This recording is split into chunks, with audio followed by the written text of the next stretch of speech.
Lisa, let's make sure we're thorough this time, all right? We'll be away for 6 days on this trip. Okay, I've got plenty of time to clean thoroughly. Looks like I can get some good housework practice. I'll go for it, Lisa replied. She understood the importance of the task. I will make sure to clean thoroughly, she promised. Several days later, confusion struck. Hey, what's going on? We can't get into the house, explained Lisa's husband. I figured as much. What does that mean? He asked, perplexed. What is this, Lisa? What did you do? Explain, where are you right now? What did you do while we were on vacation? He demanded answers. Allow me to introduce myself. My name is Lisa, a 30-year-old part-time housewife. I've been married to Henry, my husband, who's 4 years older, for just under a year. You could say we're still in our newlywed phase. I had envisioned a cozy life with just the two of us. That was the plan until we got married. After deciding to tie the knot, we purchased a house and started living together. Initially, everything was going smoothly. However, we encountered a significant problem. Honey, what's for dinner tonight? Henry inquired one evening. What did we have for dinner last night? Lisa replied. We had curry last night. Since it's summertime, something light would be nice today, Henry suggested. The problem? My in-laws started living with us without our consent. We never discussed living with my husband's parents. We bought the house with the intention of it being just for us. Yet, without a word to me, my in-laws decided to make themselves at home. Initially, they only came over on weekends, but it escalated. They brought their own furniture and started acting like it was their house. It would have been nice if my husband said something, but he didn't. He acted like a child in front of his parents with no opinions of his own. I'm worried. Mom, are you feeling the summer heat? Are you okay, Dad? Henry fretted. I didn't realize until after we got married, but my husband has always lived with his parents. I had only visited his parents' house once before the wedding, just to introduce ourselves, so I had no idea what his lifestyle was like. I had no inkling that he was such a mom's boy and a daddy's boy. Suddenly, living with his parents became stressful enough. But there was even more on top of that. Hey, Lisa, there's nothing I can eat for dinner today. Can you make something else? My husband asked. Isn't fish with boiled vegetables, greens, and soup okay? I suggested. I'm not in the mood for fish.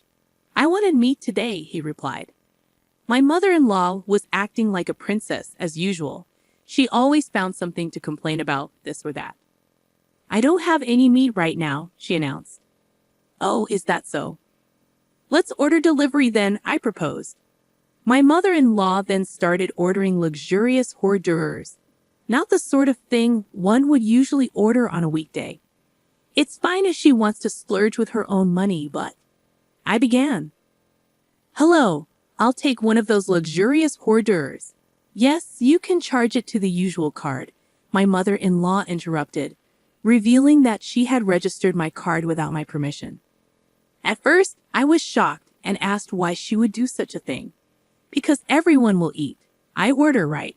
It's everyone's food expense, so it's normal for you to pay, right? She explained, brandishing her own theory. Sure enough, if my mother-in-law orders too much food, everyone has no choice but to eat it. I reluctantly eat as well, but why should it be taken for granted that I bear the entire burden? I can't seem to fathom my mother-in-law's thought process, and my father-in-law is quite a character too. As a wife supporting a family of 4, I feel compelled to prepare both meat and fish dishes. Everyone might have different preferences, right? This is exactly why modern women are often so frustrated. Oh boy, you're the biggest oh boy here, I muttered to myself, exasperated. Of course, my father-in-law doesn't reprimand my mother-in-law for her whims. On the contrary, he seems to concur with her and blames me, projecting his stereotypical views onto me. They are indeed 2 peas in a pod. I suppose they believe that modern people just can't handle even the simplest tasks. It's a real problem. Good thing we have delivery, my father-in-law remarked. That's right. There's such a variety of delivery these days. I'd rather have delivery every day than Lisa's home cooking, my mother-in-law added with a chuckle. My in-laws seem to take pleasure in poking fun at me, even though I'm the one covering their food, living expenses, and even the mortgage for this house. Why should I be the butt of their jokes? Anger bubbled up inside me. As my in-laws continued to make themselves at home, I began to feel that being at work was a preferable option. Fortunately, my work was going well, and there was talk of a promotion. When I was asked if I wanted to be a project leader, I accepted without hesitation.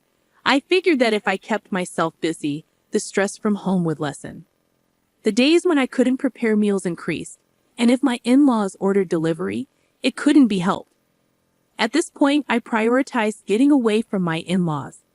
As a result, my overtime and weekend work increased, but I felt a sense of fulfillment. Just when I thought I could somehow manage, something unexpected happened on a Friday night. I came home after working overtime, and the house was completely dark. It was odd that my husband and in-laws weren't there. It was too early for them to be asleep. As I entered, wondering what was going on, I found a piece of paper on the table. It read, "We're going on a trip. We'll be back on Sunday."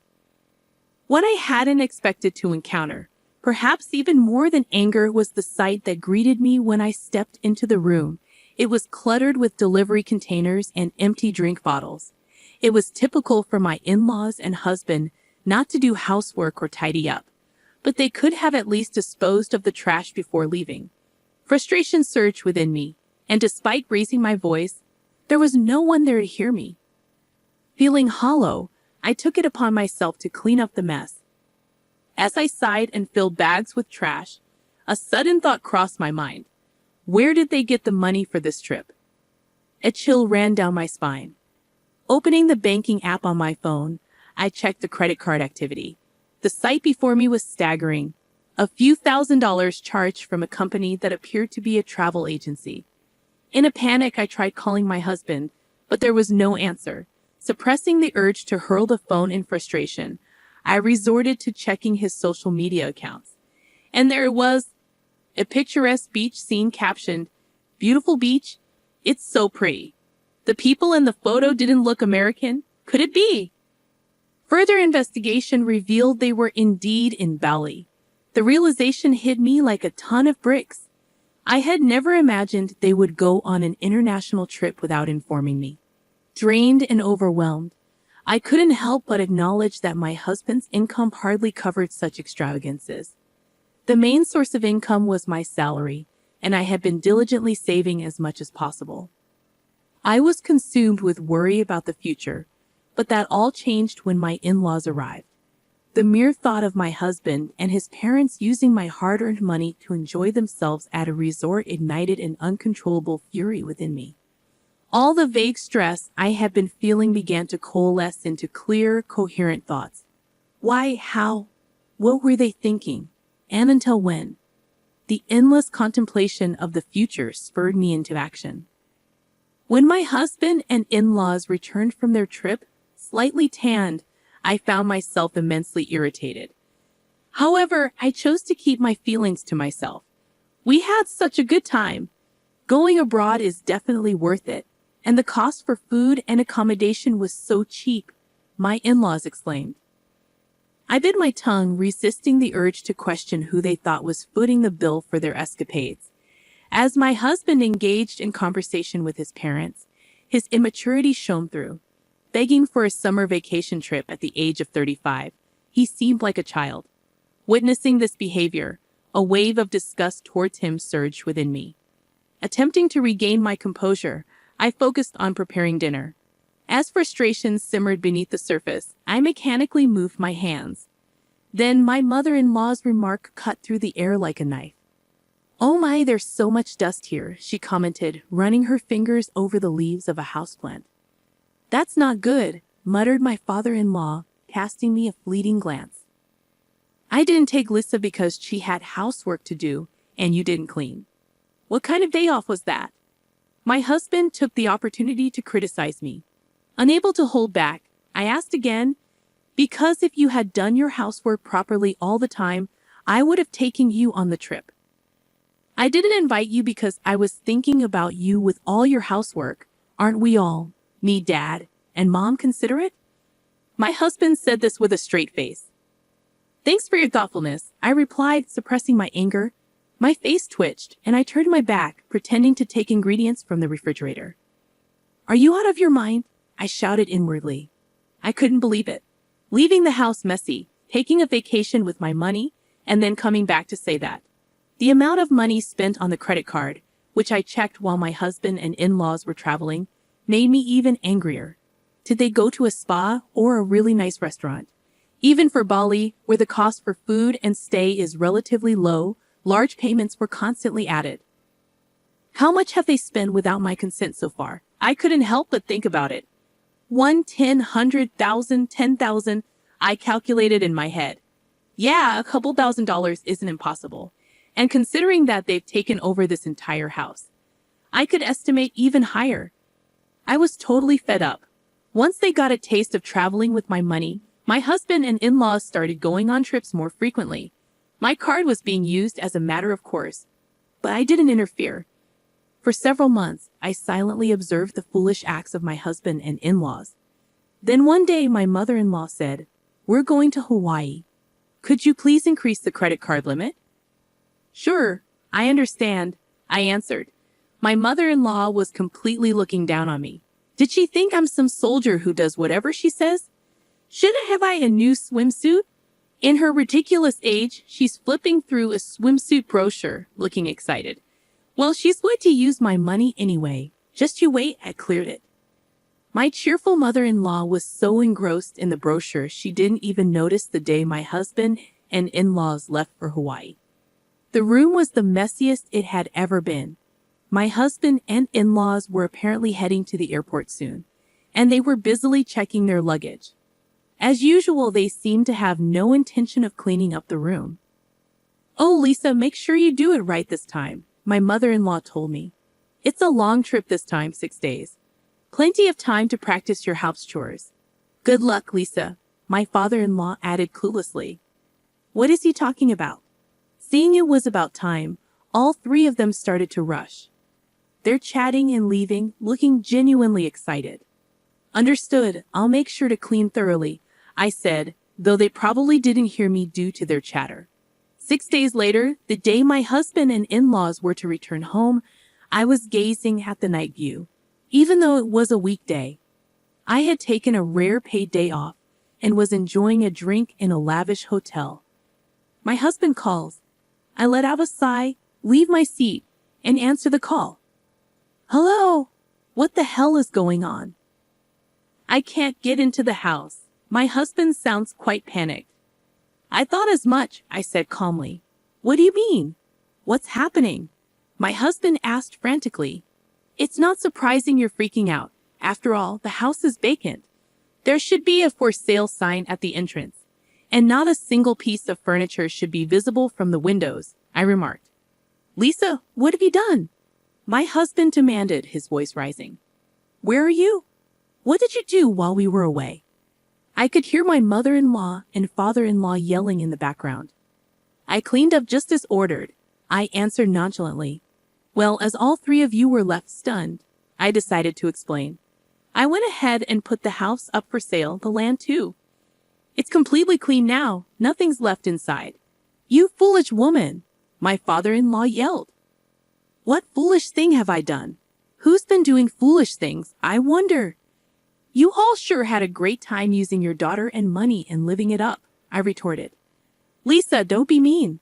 Quickly change it back. What are we supposed to do? You'll also be in trouble without a place to live, right?" my husband pleaded, his voice almost teary. "I won't have a problem.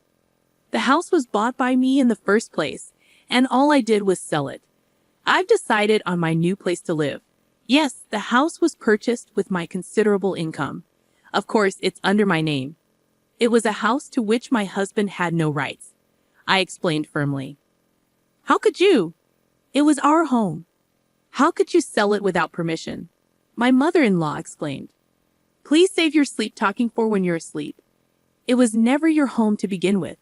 You were just freeloading, right? Parasiting off me, right?" I countered sharply. I've made up my mind. I can't continue like this, losing everything. I need to exterminate and rid myself of these harmful pests, I declared. How dare you speak to Mom like that? My husband's words were met with my swift retort. You're the pest too. I want a divorce. I'm going to demand my money back, which you've recklessly spent. I've already consulted with my attorney. The amount is... Before I could relay the amount, I heard a loud clatter on the other end.